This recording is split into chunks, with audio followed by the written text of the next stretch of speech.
स्वागत है आप सभी का tech study ITI YouTube channel पर। Electrician trade theory first year exam paper जो कि आपके अभी फिर से हो रहे हैं, जो कि 2018-20 में अगर आपका बैक रहा हो या 19-21 में आपका पेपर छूट गया हो या कैंसिल हुआ हो तो फर्स्ट ईयर के एग्ज़ाम फिर से स्टार्ट हो रहे हैं। तो हमने सोचा है कि इलेक्ट्रीशियन ट्रेड थ्योरी का सेट 1, सेट 2 एंड सेट 3 तीन सेट एटलीस्ट आपको दिया जाए, जिससे कि आपका भी एग्जाम अच्छा हो। तो यहाँ पे अगर आप इलेक्ट्रीशियन के सीबीटी एग्जाम में बैठने जा रहे हैं तो आपके लिए प्रीवियस ईयर का क्वेश्चन है, ये सारा बहुत ही इंपॉर्टेंट है। सारे question Nimi and Bharat skill के हैं, एक एक करके हम लोग सॉल्व करेंगे। और लास्ट वाला जो क्वेश्चन है वो आपके लिए है, उसका आंसर आपको कमेंट बॉक्स में करना है। वो आप ही के subject workshop calculation and science का है। तो चैनल पे नए हैं तो सब्सक्राइब कर लीजिए, इस तरह से बेल आइकन भी जरूर हिट कीजिएगा, जिससे आपको सारी नोटिफिकेशन चैनल की मिलती रहे। इस पर हम आईटीआई की जॉब्स अपडेट्स, आईटीआई के अप्रेंटिसशिप स्टडी की वीडियो सब कुछ रेगुलर बेसिस पे देते रहते हैं। वीडियो पसंद आए तो लाइक ज़रूर कीजिएगा, क्योंकि आपके लाइक से ही हमारा मोटिवेशन बढ़ता है और यूट्यूब भी इस वीडियो को और आगे तक प्रमोट करता है। पहला क्वेश्चन है, देखिए इसमें, which is the physical hazard, निम्न में से भौतिक हानि क्या है। फिजिकल हैजार्ड कौन सा है? स्मोकिंग यानी धूम्रपान, वाइब्रेशन यानी कंपन, कोरोसिव यानी क्षरण, या रेडियो एक्टिव। तो यहाँ पे रेडियो एक्टिव, कोरोजन, ये सब तो केमिकल हैजार्ड हैं एक तरह के। जो वाइब्रेशन है आपका, ये एक तरह का फिजिकल हैजार्ड है। अगला क्वेश्चन यहाँ पे देखिए, what the full form of BIS। BIS का पूरा रूप क्या है, फुल फॉर्म क्या है? BIS का फुल फॉर्म होता है आपका bureau of Indian standard. Option B, bureau of Indian standard. Question number 3 है, which method is use to lift and move heavy loads. भारी भार उठाने और स्थानांतरित करने के लिए किस पद्धति का उपयोग किया जाता है? तो भारी भार को उठाने और उसे क्या करने के लिए, मूव करने के लिए, ठीक है, स्थानांतरित करने के लिए हम क्या यूज करते हैं? क्रेन का और स्लिंग का। Option B, crane and slings. अगला क्वेश्चन है, what the name of the tool. इस टूल का आपको नाम बताना है, क्या है? देखकर ही आप समझ गए होंगे कौन सा टूल है ये है आपका jenny caliper. Option A, jenny caliper, या इसी को ऑड लेग कैलिपर भी बोला जाता है। अगला क्वेश्चन है, what the name of the drill bit. इस ड्रिल बिट का आपको नाम बताना है। ड्रिल बिट है ये आपकी टेपर सैंक बिट है। क्या है इसका जो सैंक है, देखेंगे वो थोड़ा सा टेपर है आपको, तो इसको हम बोलते हैं टेपर सैंक बिट। नेक्स्ट क्वेश्चन है, what the use of mortis chisel. Mortis chisel यानी मोर्टिस छेनी का उपयोग क्या है? तो एक तरह का कारपेंट्री टूल है। मोर्टिस चीजल का हम प्रयोग करते हैं लकड़ी में रेक्टेंगुलर होल बनाने के लिए, making rectangular holes in would. लकड़ी में आयताकार छेद करने के लिए मोर्टिस छेनी का हम प्रयोग करते हैं।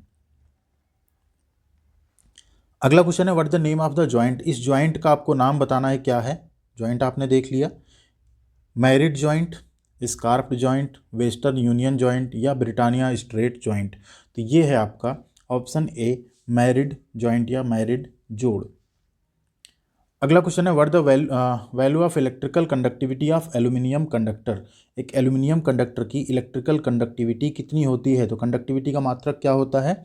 महो पर मीटर। तो यहाँ पे है आपका ऑप्शन सी, 35 महो पर मीटर। अगला क्वेश्चन है, what the rating factor of cable provided with coarse excess current protection. Cable की अधिक अतिरिक्त धारा सुरक्षा के लिए करंट रेटिंग क्या है? 1.11, 1.23, 0.81 या 0.707। तो यहाँ पे आपका राइट आंसर है ऑप्शन सी, 0.81। अगला क्वेश्चन है, what the use of Britannia T joint. Britannia T joint का क्या उपयोग है? Extending the length of the lines, line की लंबाई को बढ़ाता है। Inside and outside wiring installation, आंतरिक और बाह्य वायरिंग स्थापित करना। Mechanical stress not required on conductor, चालक पर यांत्रिक तनाव आवश्यक नहीं होता है। या tapping the service connection from overhead lines. तो यही आपका राइट आंसर है, सिरों पर या ओवरहेड लाइन से क्या करना? सर्विस कनेक्शन के लिए टैपिंग करना या जोड़ लगाना। अगला क्वेश्चन है, how many electrons are there in the third cell of the copper atom. बहुत ही इंपॉर्टेंट क्वेश्चन है। तांबे के परमाणु के तीसरे कक्ष में कितने इलेक्ट्रॉन हैं? 8, 13, 18 या 29। राइट आंसर आपका ऑप्शन सी, 18 यानी 18। क्वेश्चन नंबर 12 है, what electrical quantities are related in Ohm's law. Ohm के नियम से संबंधित विद्युत राशियाँ क्या होता है? V बराबर IR, voltage, current and resistance. तो क्या हो गया यहाँ पे? Current, voltage and resistance. धारा, वोल्टेज और प्रतिरोध, ये तीनों क्या हैं? विद्युत राशियाँ, ओम के नियम से संबंधित हैं। अगला क्वेश्चन है, what the reading of ohm meter across open R2 resistor. Ohm meter का पाठ्यांक खुले हुए R2 प्रतिरोध पर क्या होगा? ठीक, R2 प्रतिरोध पर क्या होगा बताना है आपको। तो यहाँ पे आपका क्या मान आएगा? यहाँ पे आपका मान आएगा इंडिकेट इनफाइनाइट रेजिस्टेंस, अनंत पाठ्यांक पर ये संकेत देगा या रेजिस्टेंस शो करेगा। अगला क्वेश्चन है which is inversely proportional to the resistance of a conductor. चालक के प्रतिरोध के व्युत्क्रमानुपाती क्या होता है? तो चालक के प्रतिरोध के व्युत्क्रमानुपाती होता है हमारा एरिया ऑफ क्रॉस सेक्शन। जो अनुप्रस्थ काट का क्षेत्रफल होता है वो चालक के प्रतिरोध यानी आर के क्या होता है? व्युत्क्रमानुपाती होता है। अगला क्वेश्चन है what the SI unit of flux density. Flux density या फ्लक्स घनत्व की एसआई यूनिट क्या है? टेस्ला, वेबर, वेबर पर मीटर, एम्पियर टर्न्स। यहाँ पे आपका right answer option A tesla. Next है question in which device the air capacitors are used. कौन से डिवाइस में वायु संधारित्र का उपयोग किया जाता है? टीवी ट्यूनर में, ऑसिलेटर में, लाउड स्पीकर में या रेडियो रिसीवर में। यहाँ पे आपका right answer option D radio receiver. इसमें हम एयर कैपेसिटर्स का यूज करते हैं। क्वेश्चन नंबर 17 है which electrical term is defined as a total opposition to current in AC parallel circuit.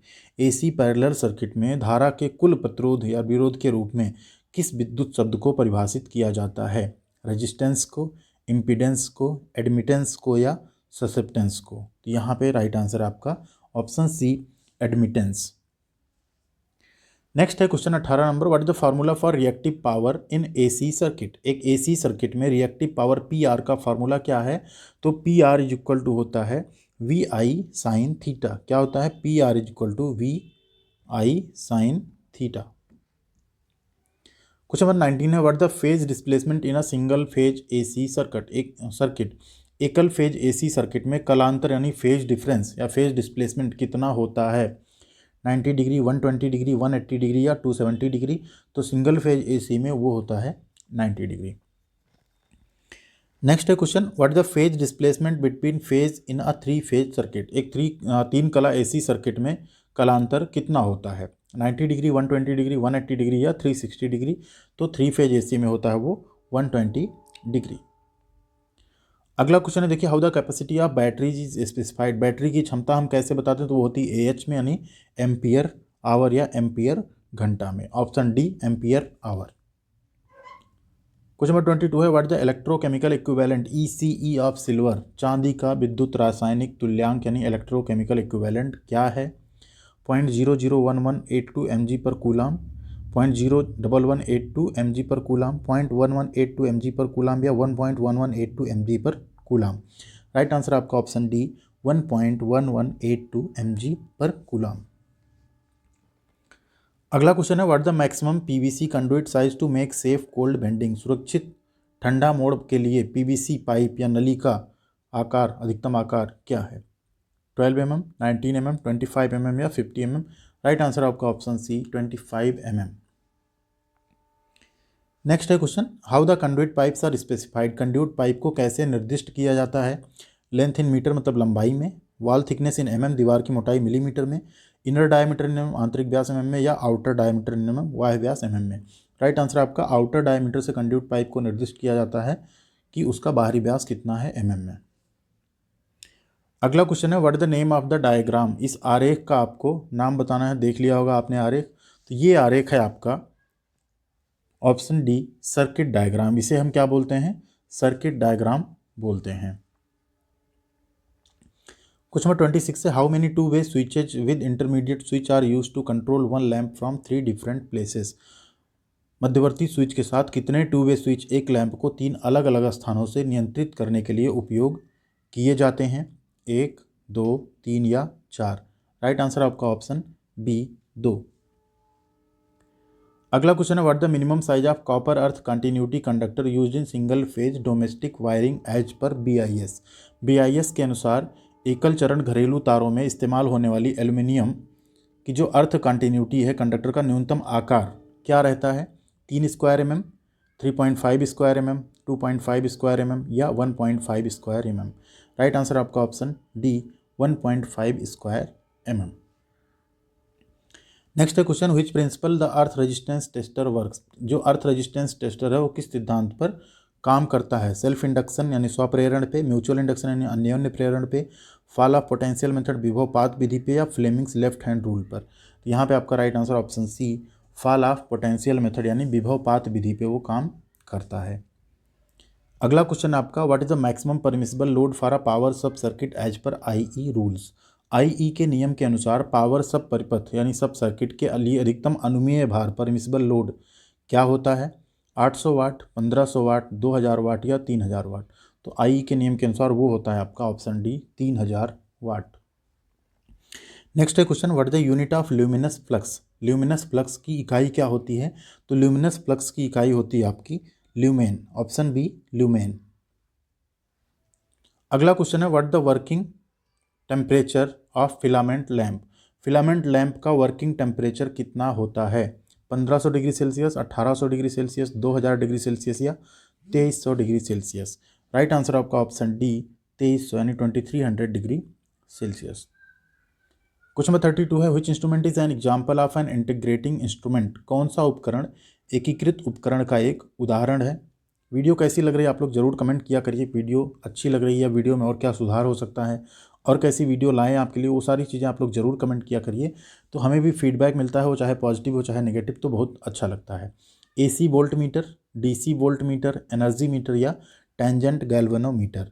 ध्यान दीजिए, तो एकीकृत उपकरण का उदाहरण यहाँ पे है टेंजेंट गैल्वेनोमीटर या स्पर्श रेखा गैल्वेनोमीटर। अगला क्वेश्चन है, what the name of meter. इस मीटर का आपको नाम बताना है, क्या है? AC मल्टी रेंज मीटर है ammeter, DC multi range volt meter है, AC and DC multi range ammeter है या AC and DC multi range volt meter है। तो ये है आपका DC multi range volt meter. अगला क्वेश्चन है, name the type of instrument. इस यंत्र का आपको नाम बताना है, क्या है?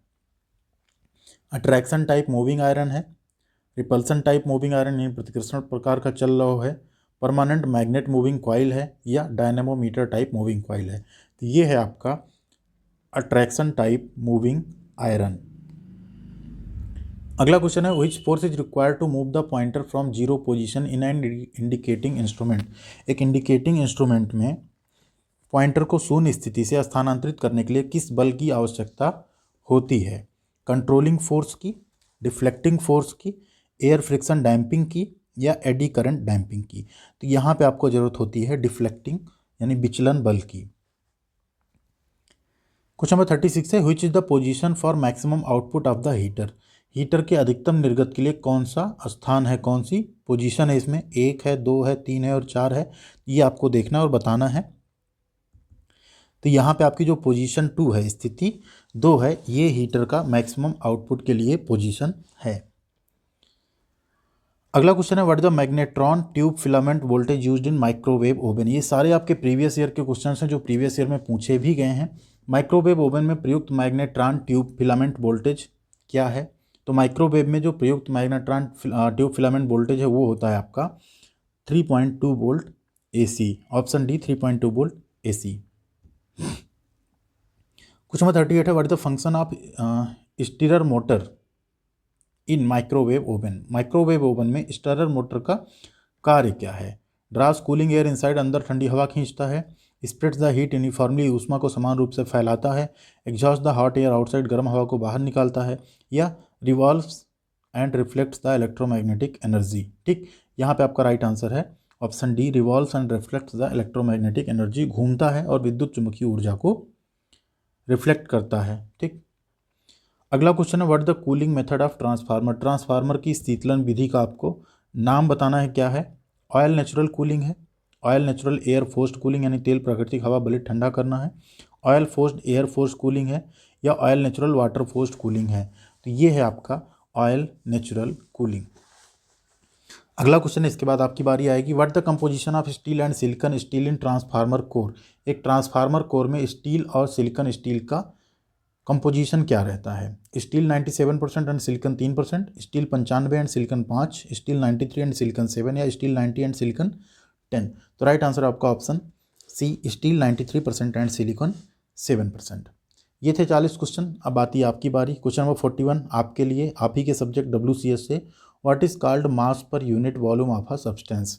किसी पदार्थ के द्रव्यमान प्रति इकाई आयतन को क्या कहते हैं?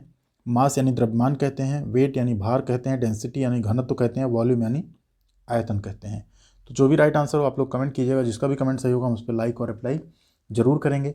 वीडियो अगर पसंद आई तो लाइक कीजिए, अपने दोस्तों के साथ भी शेयर कीजिए। साथ ही चैनल पे अभी तक सब्सक्राइब नहीं किया, सब्सक्राइब कर लीजिए। इस पर आपको ITI के अपडेट्स, ITI की जॉब्स, ITI की अप्रेंटिसशिप, साथ ही साथ ITI की स्टडी डेली बेसिस पर उसके वीडियोज़ मिलते रहेंगे। आप हमें टेलीग्राम पे भी ज्वाइन कर सकते हैं, टेक स्टडी ITI। वहाँ पे भी हम सारे PDF और सारी अपडेट्स शेयर करते रहते हैं। Thank you.